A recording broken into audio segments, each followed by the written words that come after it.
Hi guys, welcome back to the channel. I'm Office Bloke Daz. I'm Gaynor. Office Bloke Aidan. Here we are, all three of us together. Hello. Fat electrician. Familiar to you guys or no? No. I don't think so. I've seen in the comments a lot of people have said we should do him. Yeah, we've done him a few times with the Office Blokes. Tells a good story. Yeah. Very quick talker. Friends with a donut operator and people like that who, they like to shoot guns and all that kind of stuff. Okay. Yeah, very informative guy. Like I say, when I was away last week, the Office Blokes did Bass Pro Shops, which we never went in the Bass Pro Shop. We drove past one, but never went in one. I don't know what it is. In the USA. It's like a big sports shop. I think it's like an outdoor activity sports shop. Right. In the USA, but we never went in. So Next time. I was talking to Max and Mike, and they said you should check it out because it's kind of your place, right? Sort of thing. So this is the most American thing ever. Bass Pro Shops. And a fat electrician. Let's go. Nothing is normal. Absolutely nothing. Every time I start a video, I was like, this is a cool company. I'm sure completely normal things are happening there. Never happens, okay? Started working on a Cabela's video, found out that they're actually owned by Bass Pro Shop. Okay, I'm gonna do a Bass Pro Shop video. And now there's Indian spiritual leaders and crystal skulls and pyramids and curses involved, and I don't even know what's going on. Today we're talking about the most American thing that has ever happened. That time that we took the world's 7th largest pyramid and turned it into a Bass Pro Shops. Okay, and just so we're all on the same page, it is not the simple fact that America turned the world's 7th largest pyramid into a bait and tackle shop that's the most American thing ever. No, the most American thing is the story of how it happened, because it reads like a redneck Indiana Jones script and it's absolutely insane, but we're gonna get to it right after a word from our sponsor. Delete me. Why are you dressed like that? Why do you have a Tech 9? I'm going to the farmer's market. Okay, that explains the. All right, buckle up. Things are about to get weird. Alex Jones may or may not be involved. Regardless, our story begins in 1948 when Johnny Morris, the founder of Bass Pro Shops, is born. He grows up as the son of a World War II veteran that after coming back home from the war opens up a liquor store. That goes well, so he opens up another liquor store soon. He's got an entire chain of regional liquor stores called Brown Derby. Why on earth did they call it that? I have no idea. So then why did I bring it up? Because it kind of sounds like a gay bar, and I think that's funny. Moving on. So Johnny spends his childhood growing... I was just going to say, strange name. Yeah. I wonder if it's a race, if you know what I mean. We call it derbies, they're like a race. Horse race, yeah. Growing up in Springfield, Missouri, his dad owns a chain of liquor stores in the Midwest. There's absolutely no way that guy's not making a ton of money. There's literally nothing to do in the Midwest other than drink and figure eight race, which, if we're being honest, is just racing with an intersection while you're half drunk anyways. Hell yeah. So Johnny presumably has a pretty good childhood because his dad is taking him on all these hunting trips. He's going bass fishing out at Lake of the Ozarks, and he ends up becoming this huge outdoors guy. He goes off to college where he, and I quote, majored in fishing. You can do that? Comes back home from college, doesn't really know what he wants to do, but he does know it's a humongous pain in the ass to find good fishing equipment because remember, this is like the 1970s. There is no Amazon. You can't get on the internet and buy all the fishing stuff, okay? Bass Pro Shops doesn't exist yet. You gotta know a guy that knows a guy that's making lures in his basement if you wanna get good fishing tackle. So Johnny, fresh home from college where he just learned the laws of supply and demand, there's a huge demand for fishing stuff and there's a very low supply of it, figures he's gonna fill that gap and he's probably gonna make some money doing it. So he takes out a $10,000 loan, rents a U-Haul, travels the entire United States making connections with local bait and tackle shops and buying up all of their inventory and then brings it back to Springfield, Missouri and starts Bass Pro Shops in the back of one of his dad's liquor stores. Now remember what I said, there is no Amazon. You can't get online and order all your fancy bass fishing equipment. You gotta know a guy that knows a guy, and pretty soon Johnny Morris becomes that guy. His phone number is getting passed around the fishing community like wildfire. The next thing he knows, he's getting phone calls from other states all over the country, placing orders, and then he's mailing stuff to people. This goes on for about 2 years, and then after that, he realizes he has an enormous catalog of names, addresses, and phone numbers of all the big fishermen all over the United States of America. So he takes a risk. He prints out 10,000 Bass Pro Shops catalogs in 1974 and mails them to absolutely everybody with all of his products inside. This explodes into a humongous mail order business, which is basically the Amazon of its time. And as he continues to grow the business, he's like, you know what? Fuck it. I'm just gonna start selling fishing boats out of my catalog too, but I'm not just gonna sell the boat. I'm gonna sell the boat with the motor and the trailer all for one price, one-stop shop, you get everything. Up until this point, if you wanted to buy a fishing boat, you had to go buy the boat, then you had to go buy the motor, then you had to figure out how to get a fucking trailer. It was a whole day-long event. Now you could just call up Johnny and have the boat delivered to you. It was perfect. His boats end up becoming the most popular boat in America and the most manufactured boat on the planet. Then in 1980, he realizes like, you know what? I bet people would really appreciate appreciate a place where they could just drive their truck, pick up the boat on the trailer, be able to look at all the fishing lures, all the stuff I have for sale. I'm gonna build an enormous retail place. He builds the world's first Bass Pro Shops outdoor world. It is 300,000 square feet. There's fish tanks, there's exotic animals stuffed all over the walls. It's not just a store, it's basically like a dead... I know we're only a little way into the story, but this is one of the best stories I've ever heard. Yeah. Right? Because number one, it's incorporating sport. Well, if you class fishing as a sport, but boats definitely sort of like involved in sport, certain boats. But it's got everything in it: mail order, business. It's got everything about It's just like an mad learning how great things story. start, isn't it? Start a story from nothing type thing. Just brilliant, absolutely brilliant. Zoo, except the fish are alive. It's basically Willy Wonka's chocolate factory for rednecks, okay? People travel from hours and hours away to make their pilgrimage to Bass Pro Shops. Okay, I can't stress to you enough how big of a deal the first Bass Pro Shops was, okay? To this day, the Bass Pro Shop in Springfield, Missouri is considered the largest tourist attraction in the state of Missouri. This one singular store gets over 4 million customers a year, okay? That's like 11,000 people a day inside of this bait and tackle shop. Okay, and at this point you're like, wow, that's a lot That's of people. crazy. No, that's a metric fuck ton of people going to buy fishing lures, okay? Disneyland gets 40,000 people a day. You've got 25% the business volume of Disneyland, and all you're doing is selling fishing equipment. Johnny Morris is literally the Walt Disney of rednecks at this point. How come you keep saying everybody that shops at Bass Pro Shops is a redneck? Don't do the whole I'm gonna get offended over literally nothing bit, okay? Nobody cares, okay? At the end of the day, there's only two types of outdoor people, okay? There's Patagonia wearing outdoor people, and there's Bass Pro Shop outdoor people, okay? You've got outdoor people that want to save the environment, you've got outdoor people that want to eat the environment, okay? If you are the ones that want to eat the environment, sorry, you're a redneck. That's just how it goes. I think we offended somebody out here.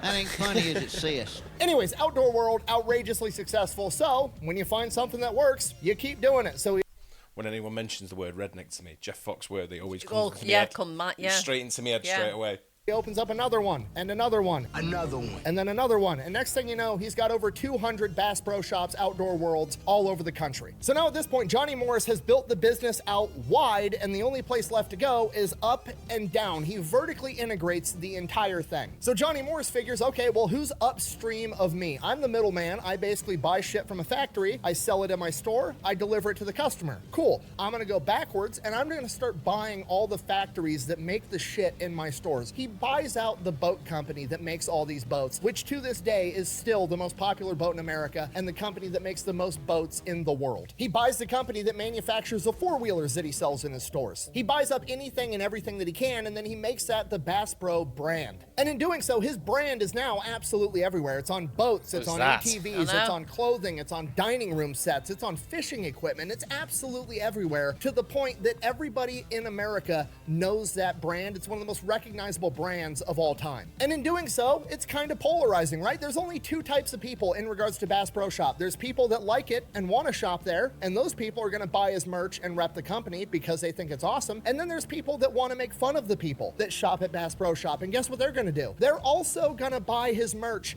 to wear it ironically in an attempt to make fun of those people. Either way, Johnny Morris is making money off of both ends selling his merch. It's absolutely brilliant. Not only is he conquering his own market, he's figured out a way to monetize the haters as well. Hey, I'm sorry, I didn't see you there. I was too busy blocking out the haters. So Johnny Morris has done it. He's vertically integrated everything. Like anything to do with fishing in America, he is inescapable. Like you gotta go through this guy if you want to be able to catch fish, essentially. So he's like, okay, well, I need to expand into related markets. What's related to fishing? Hunting. Most people that fish hunt, vice versa. So there's another company, almost the same exact business model and storyline to him, but it's the hunting version, and that's Cabela's. So he buys Cabela's out for $5 billion and combines the brands together. After acquiring Cabela's, there's only one more company that he's actually competing with, and that's Sportsman's Warehouse. So he goes to buy them out too, and he gets like all the way to the very end. They're about to sign the contract, and Bass Pro Shops is about to own Sportsman's Warehouse, and the government agency, the FTC, the Federal Trade Commission, has to step in and stop the purchase of Sportsman's Warehouse, because if he buys it, they're going to declare it a legal monopoly. He is not allowed to buy up any more of the competition. This is the worst. At this point, Johnny Morris has essentially won capitalism. The government has had to come in and say, no, no, you're way too good at selling fishing lures. You're not allowed to do this because then you're literally going to be the only option in the entire country. We've got to stop you. Here's the gold star for winning capitalism. Great work. Enjoy being a billionaire. Have a nice day. So Johnny Morris is like, okay, the government stepped in, not allowed to get any bigger at doing what I'm already doing. So my only other option now is to either just call it a day and retire, or I can expand into a related market. And at that point, he realizes like, okay, I'm going to do tourism. I'm already kind of in tourism already. I have the #1 tourist destination in Missouri, and my other stores are in the top 5 destinations in like 8 other states. So he gets more into tourism. Yeah. He starts opening up Bass Pro Shop resorts, golf courses. He has a fucking music festival. And then one day, the Memphis Pyramid comes up for sale. And I know what you're thinking. Why the fuck is there a pyramid in Memphis? Great. Well, So there's one in Stockport, Stockport. that's There's one in what I'm saying. Stockport. That's Yeah. the same. You know what the one in Stockport is now, don't you? I saw it recently as well, but I forgot. Do you know what it is? Is it Red Rock or something? No. They built a pyramid just like that. Looks just like It's that. exactly the same in Stockport. And then it was opened up as offices, right? And then it went pear-shaped, and the office, they wanted so much money, and all the companies moved out, and it was sat empty for a long time. And it went up for sale, and you know who's bought it now? An Indian restaurant. And it's an Indian buffet now when you go in. Really? Really? Yeah. On so- what, like on just the one floor though? Don't know. Not been in yet. It must be But it's an multiple Indian- use as well. It's an Indian buffet now.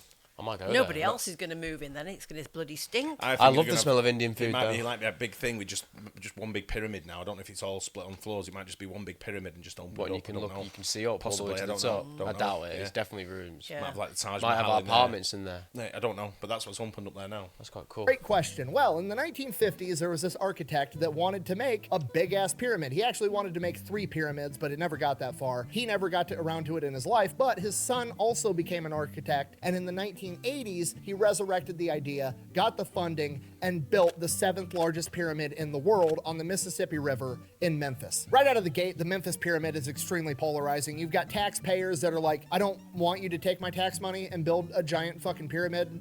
No. And then there's other people that are like, fuck yeah, this is America, let's build a giant pyramid. And then you've got people coming out of left field like Alex Jones claiming that the people behind it are part of the occult and they're building a secret satanic worship temple or some shit. These guys are admittedly into the occult. You can just look up their names. They're all over the local newspapers. And originally, it was an event center. People were going to have basketball games there, boxing matches. Mike Tyson fought there. They were going to have concerts, all kinds of stuff. So they started building it in 1989. It finally opens up in 1991. And right before the Memphis Pyramid is about to open up, the maintenance crew goes up to the very top. And at the very top, there's a metal box welded at the top of the pyramid. And they're like, what the fuck is that? So they go, they get the project manager. They end up chipping away at this welding. They rip this box down. Inside this metal box is a smaller wooden box. So they pull that up, they open it, and there's like a of just incense and perfume and shit that comes out. And inside of the box is a fucking crystal skull inside of a velvet cloth. What? Don't worry, it gets weirder somehow. So they track down who put the crystal skull there, and somebody finally admits to doing it, and it is the founder of the Hard Rock Cafe and the House of Blues, Isaac Tigrit, because originally there was going to be a Hard Rock Cafe inside of the pyramid. Still raises the question, why the fuck are we putting crystal skulls at the top like it's an Indiana Jones movie? Isaac Tigrit's reasoning was, I'm not making this up, He's a funny guy. That's weird as fuck. Stories. Yeah. He tells a story like you listen to it. Yeah. Like it's I don't know, one of them. He's in the pub, innit? Yeah. I promise you, I can show you the interviews where he talks about it. When Isaac Tigrit was 27 years old, he was drunk driving his Porsche and crashed it, careening it off a 400-foot cliff. And as the car is rolling down the cliff, an Indian man appeared and held him through the crash, and he walks out of this car wreck. The car is just completely obliterated, and he walks out without so much as a scratch or a bruise. He appeared instantly in this room. He picked me up and put me on a bed. He pulled my tongue out. I'm watching this from above. He places his hand on my chest and pushes on my chest, and the spirit went right back into my body. A couple years later, he's in a bookstore. That's what drugs do to you. And they held him through this car crash on the back of a book and finds out that it's this Indian spiritual leader named Sai Baba. So he goes to India multiple times, ends up giving this guy millions and millions of dollars, and becomes best buddies with this Indian spiritual leader, Sai Baba. He's just getting and the when money, Sai man. Baba finds out that they're building a massive pyramid in Memphis and they're putting a Hard Rock Cafe on the top, Sai Baba gives Isaac this crystal skull and gives him instructions instructions on how to mount it at the very top because it's gonna please the cosmos or put out good vibes or some shit. So that's what Isaac Tigrit does. Then fast forward, the maintenance guys find it, they take it down, they track Isaac Tigrit down, and Isaac Tigrit is like, you need to put it back up there or you're gonna disrupt the cosmos. At which point they're like, no, that's fucking weird. We're not doing that. Alex Jones is already breathing down our neck, saying that we're some satanic cult. The friggin' frog's gay. No, we're not mounting crystal skulls at the top of the fucking pyramid. So then people find out about this. People start saying that now the pyramid is cursed, and it's starting to look like it's true because the first night it opens up for a concert, the sewage backs up and ruins the entire event. From here, it's just bad thing after bad thing after bad thing happening. One of the maintenance crew guys plummets to his death. People keep falling down the staircases because the stairs are too steep because they built a concert venue inside of a fucking pyramid. The seats are uncomfy because they made them too small, trying to cram as many people into this auditorium as possible. Again, because it's a pyramid, which is not a great shape to have a concert venue to begin with. Eventually, a bunch of musicians refuse to even play that venue because apparently the acoustics inside of a pyramid aren't that great. The entire venue just becomes synonymous with not having a good time. It's a huge waste of taxpayer money. Memphis is actually losing money every single month keeping this place open, and the people in Memphis start referring to it as the Tomb of Doom. So by 2007, the entire venue is just shut down. Nobody wants to go there anymore. And now there's just a big, empty, haunted pyramid on the Mississippi River in Memphis, Tennessee. Cue Johnny Morris, the guy expanding his hospitality and resort business. And he's like, you know what? Do you know the funny thing is, a lot of this story about that pyramid reflects on the same as the one in Stockport. It's about the same time it got built. Because like late 80s. Why? I wonder if it's the same architect. It's such an awkward building to have something in there. Yeah. But I wonder if it's the same architect. Be interesting around the if same it was. time to find out. I don't know, because that lay empty for ages. But that Stockport one's a lot smaller, I bet. Yeah, probably a lot smaller, yeah. But I mean, but more of a built-up area where it's built as well, sort of thing. But it's but you imagine sort of like they've got the land. It's right next to a Hard Rock Cafe as well, isn't it? Oh, it is, isn't it? I don't know. I don't know. What, in Stockport? Yeah. Is that what it is next to it? Oh, I don't. It might not be. I might be wrong. It might be something else. But there's like TGI Fridays, it might be something. But it's funny though. It's got the same sort of thing. That was lay empty for ages. It was a piece of shit. Everyone was saying, calling it the Summit of Doom. What did he call it? Tomb of Doom. Tomb of Doom. Yeah. People were calling something similar to a Stockport pyramid, weren't they? It was weird. What? I could put a Bass Pro Shop in that motherfucker, it'd be awesome. At face value, it's funny. Why wouldn't you go to a giant pyramid to buy a fishing lure? That's hilarious. But we're also gonna call it the Redneck Mecca. Why is that funny? Well, because Mecca is the holiest place in the Muslim faith, and every single Muslim on the planet is obligated to go there at least once in their life if they're physically and financially capable of doing so. We're gonna quietly insinuate that every redneck in North America has a religious obligation to make a pilgrimage to Memphis so that they can buy a fishing lure from our pyramid. Then we're gonna put a 100-room resort at the bottom of it. We're gonna have a bowling alley. There's gonna be an indoor swamp, a shooting range. It's gonna be fucking awesome. I don't know what you're thinking. Why on earth would you want to put your retail business inside of a haunted pyramid? Because your customer base is rednecks. You want to know who doesn't give a shit about being haunted? Rednecks. If anything, it makes it better. You know what's more fun than being able to go to a pyramid to buy a fucking fishing lure? Being able to go to a pyramid, buy a fishing lure with the slight chance that you're gonna get to shoot a ghost with a shotgun loaded with rock salt, okay? Okay, these are rowdy, fearless individuals. These are who Charlie Daniels was talking about, okay? If you told a story about any other demographic on the planet that started out with they made a deal with Satan, it would be a cautionary tale where this guy loses his soul. Not rednecks. Rednecks are gonna beat that motherfucker in a fiddle contest, win a golden fiddle because they can. So the pyramid being cursed, definitely not a downside. If anything, it's an upside. The only real downside, to be honest with you, is that, well, you're creating a tourist attraction for rednecks, and if they're staying overnight, they're probably going to get drunk and rowdy and get naked and take a cannonball into the fish tank. Man made quite a splash at a Bass Pro Shop when he crashed his car in the parking lot, took off all of his clothes, he jumped into the water yelling cannonball. And then, of course, there's your cost, obviously buying the world's 7th largest pyramid that's on the river on prime real estate. It's going to be pretty expensive whether it's haunted or not. So Johnny Morris doesn't really know if it's going to be a good business idea. He definitely doesn't want to lose money, so he just kind of like sets it in the hands of God and lets him make the decision. He decides, you know what? I'm just going to schedule a fishing trip on the Mississippi River right near the pyramid, and I'm going to go fishing for catfish, and if I catch a really big catfish, that's going to be my sign that I'm going to buy this pyramid. And sure enough, Johnny Morris goes on this fishing trip and catches a 34-pound fucking catfish in the shadow of the pyramid. Okay, do you understand the significance of what I've just told you? This is the most American thing that's ever happened, all right? A pyramid got built in Memphis. It's the 7th largest pyramid on on the planet that people now think is haunted because some millionaire that opened up the Hard Rock Cafe was drunk driving his Porsche and had a vision that he was saved by an Indian spirit guide, so he had him place a crystal skull at the top, and then it was haunted and run out of business, and then it got brought back by some dude that became a billionaire by selling fishing lures out the ass end of a liquor store in Springfield, Missouri. So in conclusion, I guess I don't know. I don't know how I got here, to be honest with you. I guess if we could draw anything from this, pick whatever you want to do in life, even if it's something as simple as selling fishing lures, and get so outrageously good at it that you can then financially justify buying a haunted pyramid. 'Cause America, I guess. Your devil worship fails, the hillbillies, the country boy can't survive, the John Deere hat wins. You lose, we win, your little devil palace is falling down. Devil Palace. Brilliant, that, isn't it? Unbelievable, yeah. Alex Jones. That was one of the best stories ever, that. Yeah, absolutely, wasn't it? Yeah. Bass Pro Shop. I'm glad. Well, I'm sorry we didn't go in. Yeah.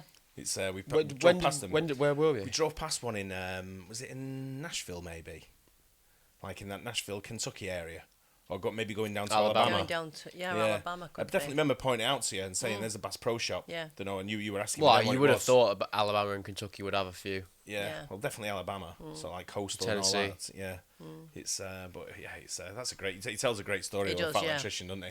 There's loads of stuff the fact we can do on the Fat Electrician because he's a group of them that do good videos, and it's him, donut operator, which he's an ex-cop and all that sort of thing. All right. They're all mates who sort of like hang out together and Right. shoot guns. But it's great channel and great story, like you say. Enjoyed that. Yeah, good fun. He's funny as well, isn't he? Yeah, very funny. Hope you guys enjoyed it as well. Don't forget to like and subscribe. We'll see you on the next one. Bye. Cheers.